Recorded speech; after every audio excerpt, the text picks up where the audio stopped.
Hi, everyone. According to UNHCR, the sheer number of people forcibly displaced is staggering. By mid-2024, there were 122.6 million people forcibly displaced globally. This means that 1 in 67 people worldwide have been forced to leave their homes due to persecution, conflict, violence, human rights violations, or events seriously disturbing public order. Conflict is like a gamble. It addicts.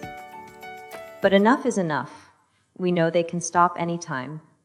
Mr. General, it's time to withdraw money and stop war. Today's podcast is about forced migration. Stay tuned and stay safe.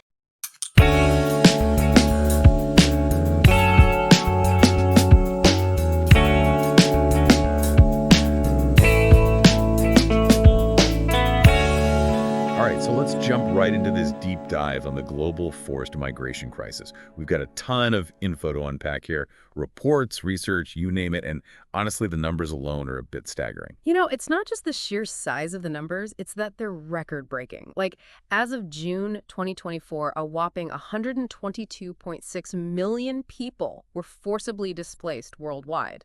To put that in perspective, that's 1 out of every 67 people on the planet. 1 in 67. Yeah. Okay, so just to clarify, we're not just talking about refugees here. This number encompasses all types of forced displacement. You got it. We're talking refugees, asylum seekers, folks displaced within their own countries. It's the whole spectrum of forced migration. And to add another layer to this, over 87% of these individuals end up in low and middle income countries. You know, countries that are often already grappling with their own set of challenges. It's like a double whammy then, huh?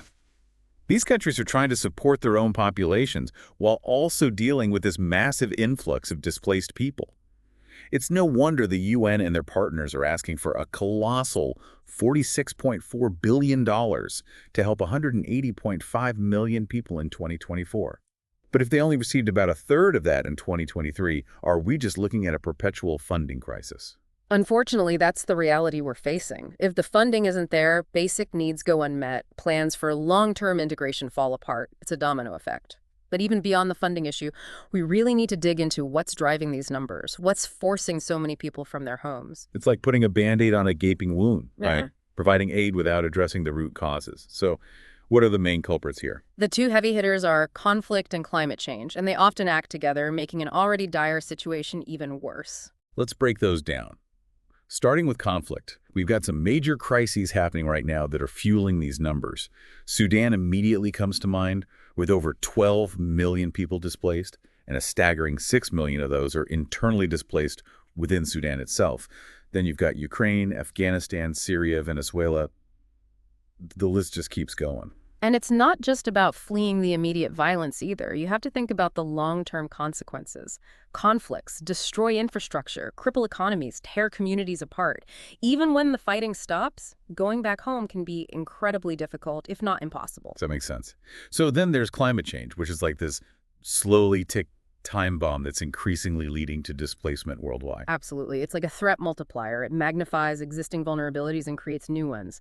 There's this really sobering prediction that by 2050, climate change could displace up to 143 million people in just 3 regions: Sub-Saharan Africa, South Asia, and Latin America. And we're not talking about some distant future scenario here. We're already seeing the devastating effects right now. I was just reading about Cyclone Freddie in Southeast Africa, over 500,000 people displaced. And then you have the droughts in Ethiopia and Somalia that have displaced 2 million. The floods in Bangladesh affecting 1.5 million. Okay. It seems like every time you turn around, there's another climate-related disaster displacing people.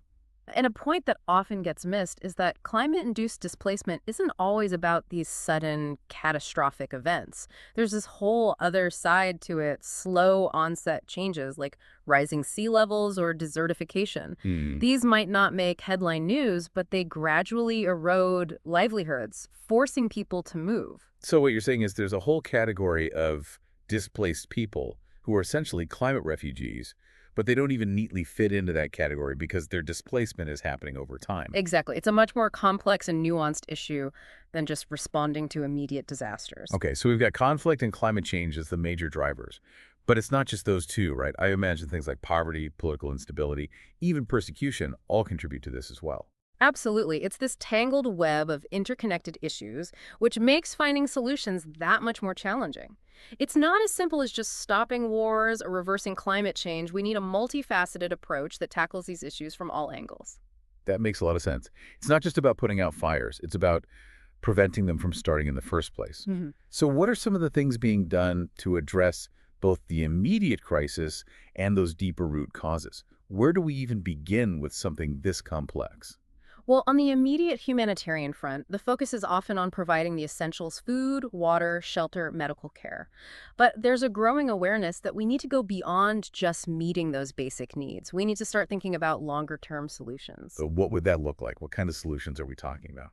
Think about it this way. You have millions of people who have been uprooted, traumatized, stripped of their livelihoods. Just giving them food and shelter isn't going to magically fix their problems. They need help to rebuild their lives, to integrate into new communities, to regain a sense of control over their lives. So we're talking about things like access to education and job training, support for starting small businesses, mental health services, all the things that can help people get back on their feet and become self-sufficient. Exactly. And that requires a change in how we think about this. We need to move away from this charity model, this idea of just handing out aid, and start thinking about how we can empower displaced individuals to be active participants in their own recovery and integration. That makes a lot of sense. But what about those who want to return home? Is going back ever a real possibility in these situations? It's a really complex issue. For many, going back home is the ultimate goal, but it can only happen when things are safe and sustainable. You can't just send people back to a war-torn country or a region ravaged by climate change and expect them to pick up where they left off. So it's not just about ending conflicts or mitigating climate change. It's about rebuilding shattered societies and creating places where people can actually thrive. That's a huge undertaking. It is, and it requires a long-term commitment from governments, international organizations, and everyday people alike. We need to think beyond just responding to the immediate crisis and start investing in sustainable solutions that tackle the root causes of this global challenge. And I'm starting to get a better grasp on the complexity of this, but I think we need to delve a bit deeper into the policy side of things. What kind of policy solutions are being explored to address those root causes?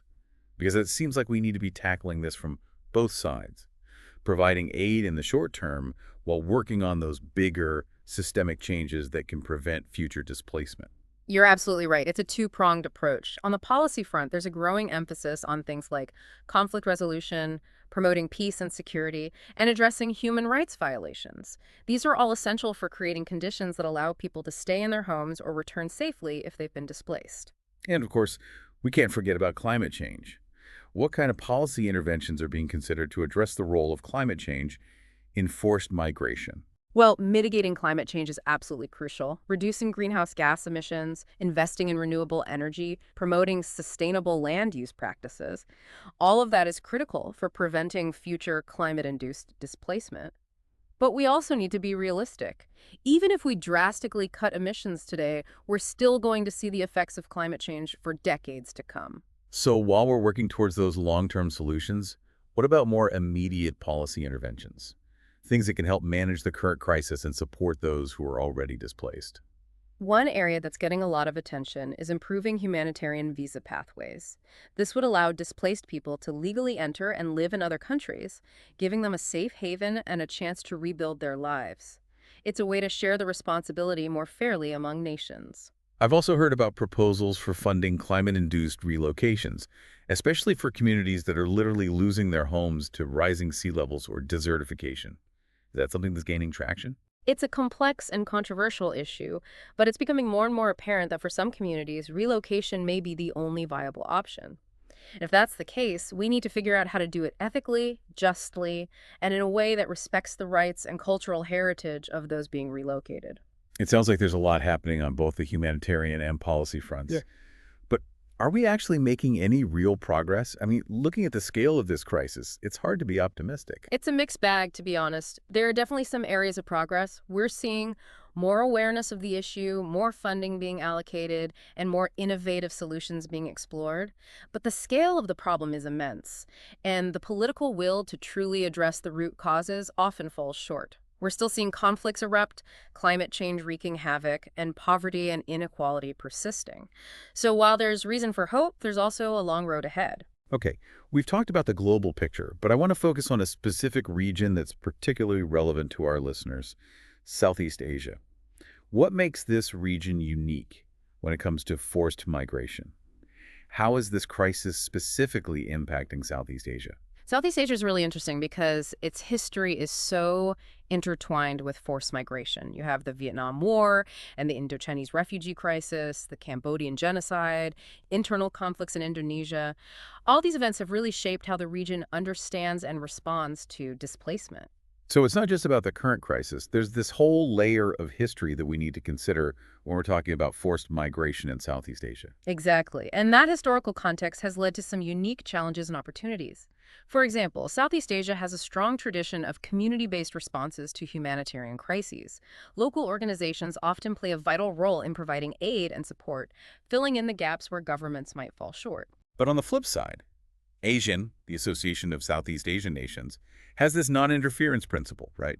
Which basically means they try to avoid intervening in the internal affairs of other member states, and that can make it hard to address regional issues like human rights violations or cross-border displacement, can it? That's a good point. There's definitely a tension between national sovereignty and the need for regional cooperation when it comes to forced migration, and Southeast Asia is still figuring out how to strike that balance. All right, so we've got this historical context and these regional dynamics at play. But let's get into the specifics of how forced migration is impacting Southeast Asia. How is this crisis affecting people's daily lives in the region? Well, one area where we see a direct impact is in the labor market. Southeast Asia is a major destination for migrant workers, both those coming willingly and those fleeing conflict or disaster. And this influx of forced migrants adds another layer of complexity to an already challenging situation. So you have refugees and asylum seekers competing for jobs, potentially driving down wages in certain sectors. That must create a lot of tension and resentment, especially in communities that are already struggling economically. You're right. And then on the flip side, you have businesses that might exploit vulnerable migrants, offering them low wages and poor working conditions because they know these individuals are desperate for work and don't have many other options. It's a situation that needs careful handling to ensure fair labor practices and protect the rights of both local and migrant workers. And it's not just about the economic impact, is it? There are social and cultural impacts as well. Of course, the influx of forced migrants can lead to both positive and negative social dynamics. On the one hand, it can bring about greater cultural exchange and diversity, enriching the social fabric of a community. But it can also lead to tensions, especially in communities that are already dealing with resource scarcity or social inequalities. I imagine things like healthcare, education, and housing must also be strained when there's this sudden influx of people.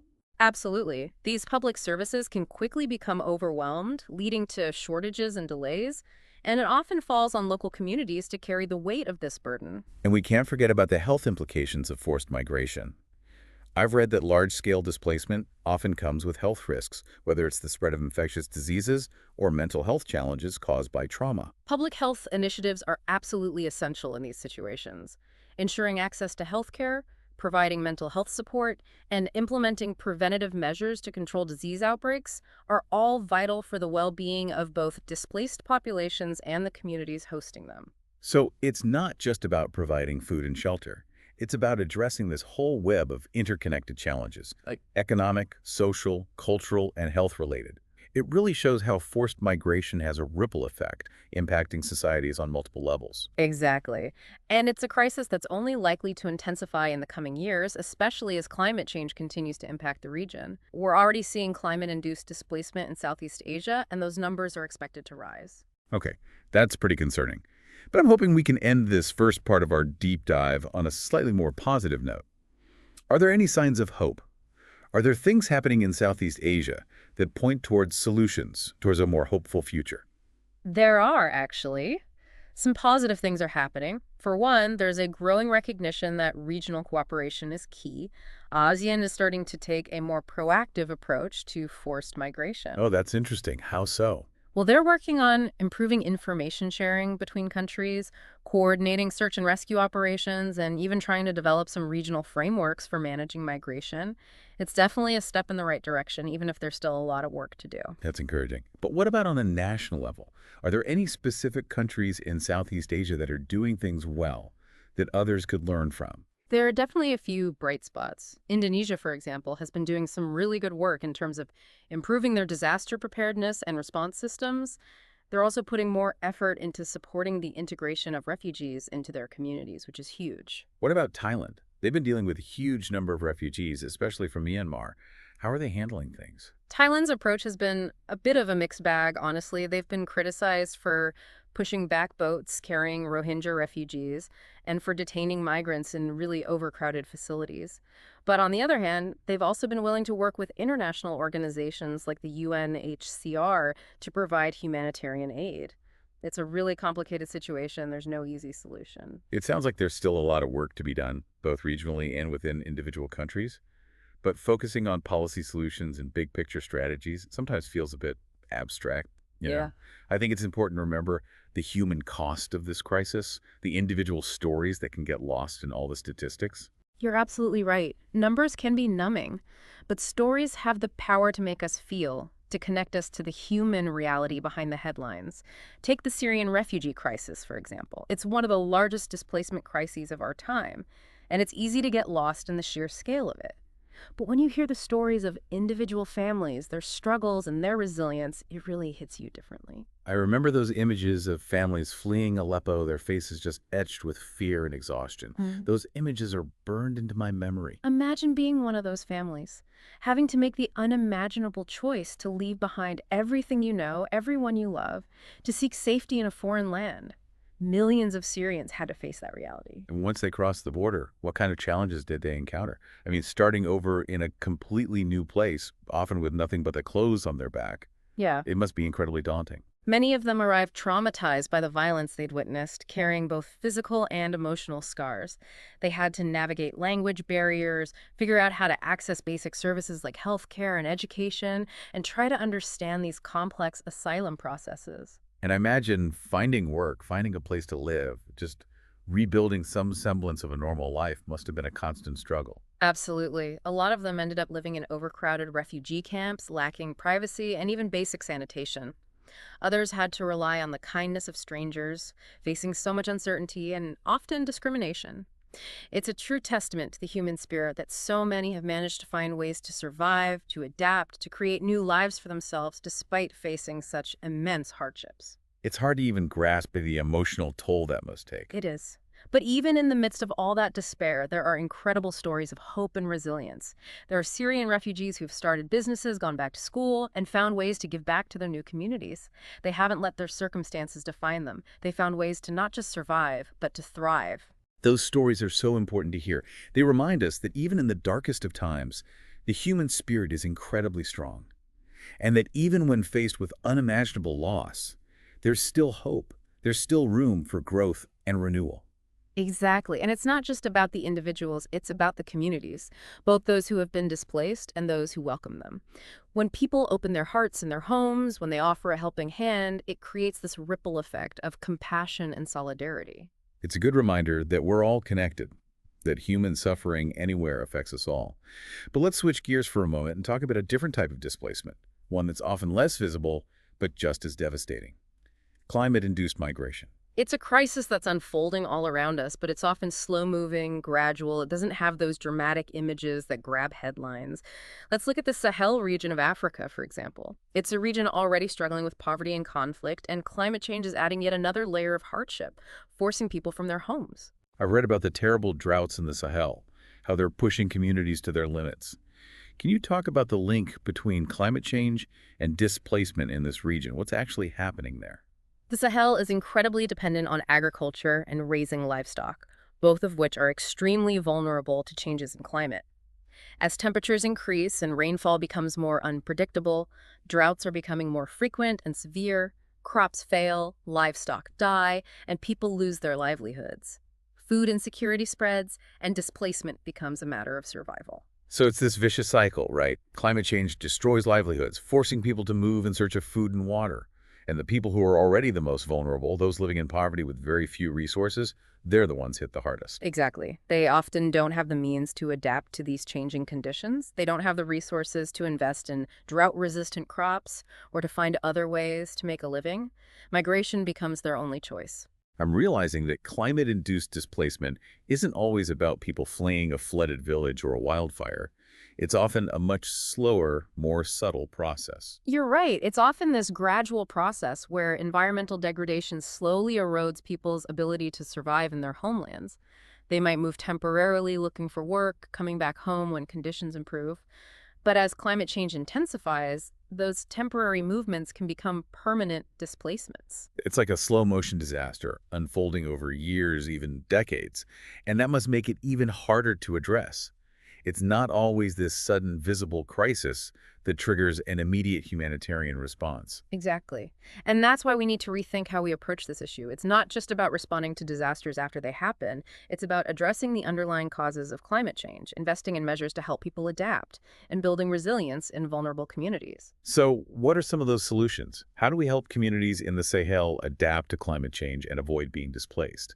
Is there any way to break this cycle? There isn't one single answer that fits every situation, but there are a number of things that can help. Investing in drought-resistant crops, improving water management techniques, providing access to weather information and early warning systems, supporting sustainable land management practices. All of these things are important pieces of the solution. It sounds like a combination of adaptation strategies, development initiatives, and a real focus on empowering local communities. Exactly. It's about working with communities to understand what they need, to build on what they already know and do, and to give them the tools and resources they need to cope with a changing climate and hold on to their livelihoods. And what about the people who have already been displaced by climate change? What kind of support do they need to start over? Of course, meeting their immediate needs is essential: food, water, shelter, medical care. But we have to think beyond that. We need to create opportunities for them to rebuild their lives, to become part of new communities, to find a place where they belong. That means access to education, job training, support for starting small businesses, mental health services. All of these are crucial. These case studies, the Syrian refugee crisis and the situation in the Sahel, they really demonstrate how complicated forced migration is. It's not just about fleeing war or disaster. It's about the lasting consequences, the struggles of rebuilding lives, the need for solutions that address both the symptoms and the root causes. And it's a global issue that requires a global response. Which leads us to the next part of our conversation. Exploring the policy solutions being considered on the international stage. We'll be delving into everything from climate agreements to migration frameworks because ultimately tackling this crisis requires collaboration and action at every level. Okay, so we've explored the drivers of forced migration, and we've talked about the very real human impact of this crisis. Now let's zoom out a bit and look at the big picture of the global policy landscape. What kind of international solutions are being discussed, and are they actually having an impact? Well, it's a pretty complicated mix of agreements, frameworks, and initiatives, each with its own strengths and weaknesses. One of the key players is the Global Compact on Refugees, adopted by the UN back in 2018. Okay, remind me, what is the Global Compact exactly? It rings a bell, but I could use a refresher on the details. You can think of it as a roadmap for better international cooperation on refugee issues.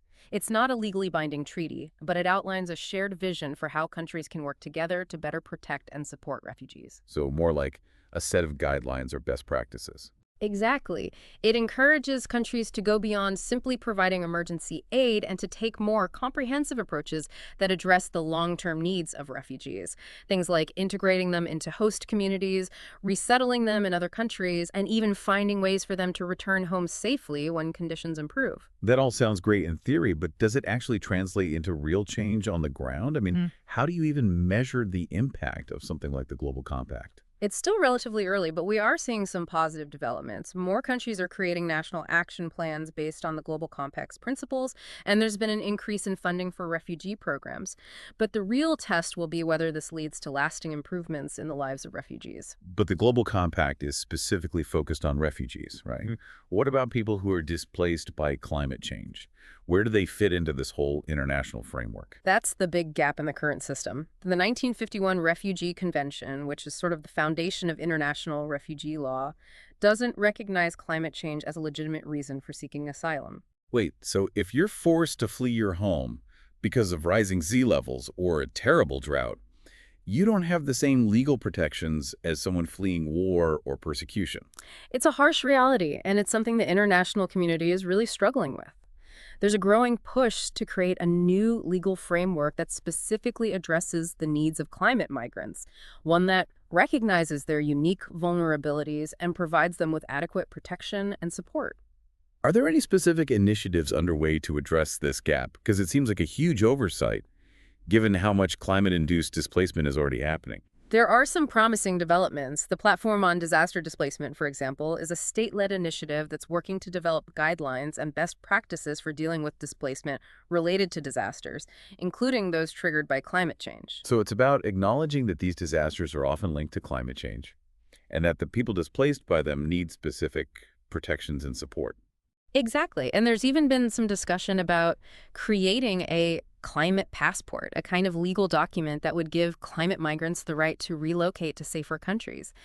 But these are all still in the very early stages. It sounds like we're still figuring out how to tackle this on a global level. But even if we come up with the perfect legal framework, doesn't it all boil down to addressing the root cause, which is climate change itself? You're absolutely right. And that's where international climate agreements like the Paris Agreement come in. Okay. Refresh my memory on the Paris Agreement. Uh, What are its main goals when it comes to climate change? The main objective is to keep global warming well below 2 degrees Celsius, and ideally 1.5 degrees compared to pre-industrial levels. To do that, countries need to significantly reduce their greenhouse gas emissions. That's a huge goal. Mm-hmm. But are we making any progress? I mean, it seems like every day we hear about record-breaking temperatures or some new climate-related disaster. It's true. We're not moving as quickly as we need to.